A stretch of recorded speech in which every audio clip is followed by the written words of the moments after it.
Welcome to the Banker Lamp. Please enjoy the video. You already have an image and the Books app open. Now act. Select the book in Library, right-click and choose Get Info to open its metadata panel. Make sure the image you want is accessible in Finder so you can drag it quickly. Once the info window appears, focus on the cover thumbnail at the top left. You'll replace that thumbnail next. Make sure iCloud Books is off temporarily if you want to avoid immediate syncing during edits.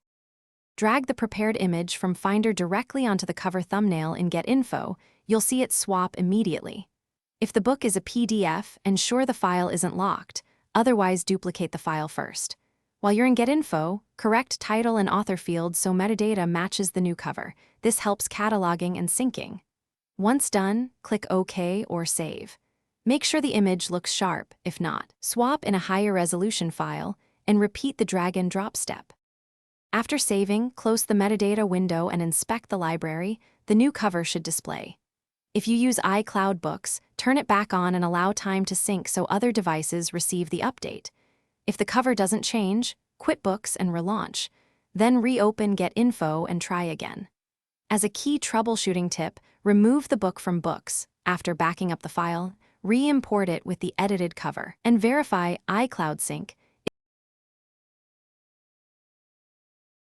Thanks for watching. If this was helpful, leave a like and consider subscribing. See you next time.